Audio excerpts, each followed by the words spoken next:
Okay, here we go. Furniture Sisters are back in action in June. Here we go. It was 3 months of disparity and sadness. Look, we're together Yay! again. And we're hugging. It's been a while, actually. Yeah. Oh, Janelle's gonna cry. I am not. You are. All right, here's the furniture piece that we're going to be refinishing, and we're excited for you to see the journey and the step-by-step guide tutorial of how to achieve a new look.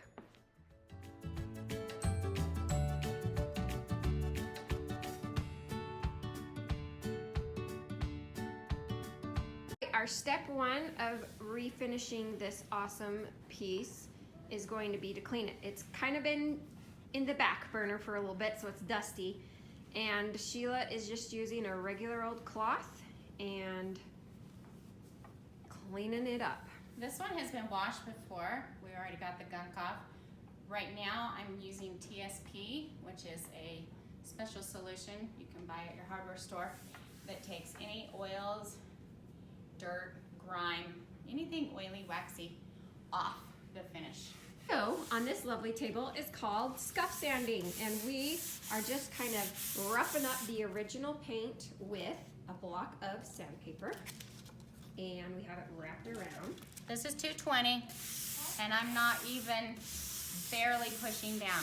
We're not trying to dig into the furniture. All we're doing is giving the paint something to grip onto. Yeah, if you just put the paint right on a smooth surface, it doesn't have anything really to adhere to. So, step 2, scuff sand. And this surface is super shiny. We think it was spray painted, and that's why for sure we have to do a scuff sand on this, because it's a super glossy, shiny finish. Yeah, furniture from like the 70s is that heavy shellac too. That definitely needs to have some sort of roughness to it. Right, so our next step is, if your piece has drawers, we like to use the green tape. We feel it's the best with not allowing paint to seep in.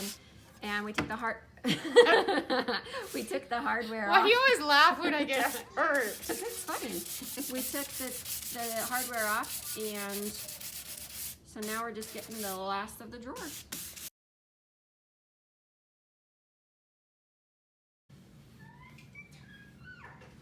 All right, we are doing the tack cloths. This is a really sticky last piece here that we do to get all the dust off. We did a paper towel first, and they are so dirty because this piece was spray painted. It's really fine dust particles everywhere. So we go through. This is our last step before we paint. All right, here we are with our first coat.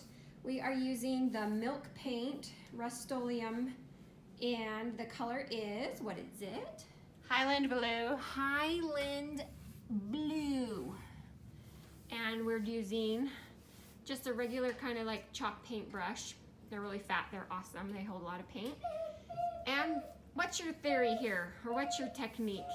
Right now, I'm literally slapping it on. I'm not looking for total coverage. I want some of this black to be showing because we're going for a rustic look.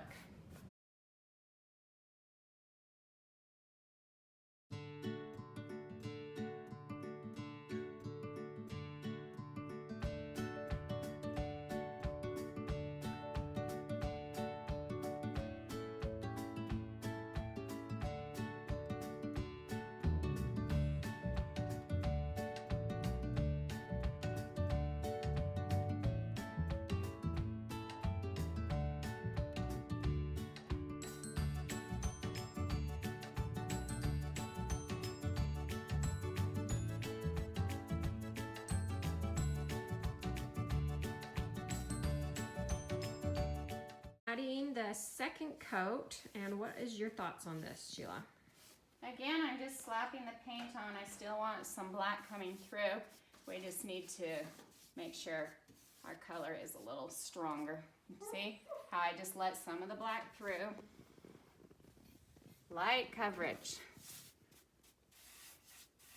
Just finished the second coat. It's all dry, and we realized that the top was a little bit rough. So Sheila took, what was the sandpaper number? What? Right, what was the sandpaper number? 220?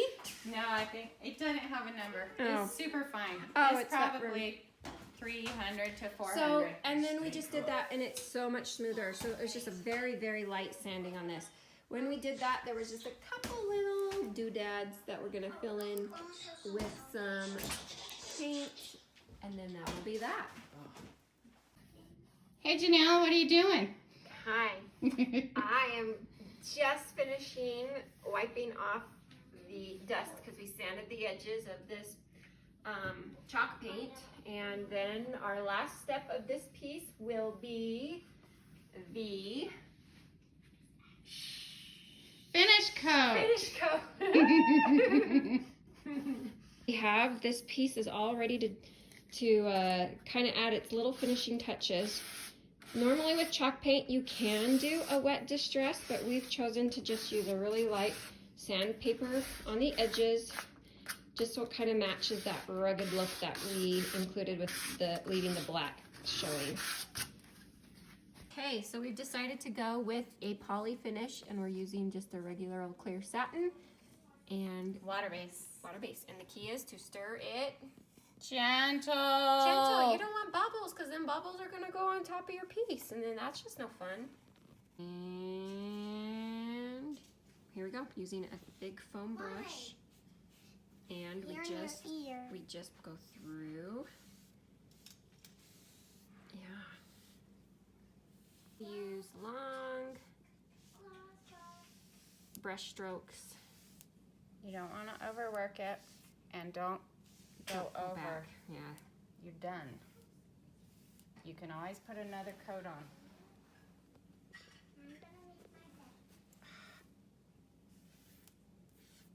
Right, we are on our last leg. We've done the whole base. And once this dries completely, then we'll put on our last coat. You struggling there? Oh my God. Come on. Someone is having a problem. Woo! Good job. Yeah. So then we will do another coat, and it generally cures for like 24 hours. So you don't want to put anything on it. You don't want to touch it or try and be all decoraty, because then it'll mess up the finish. Outside? No, it did not.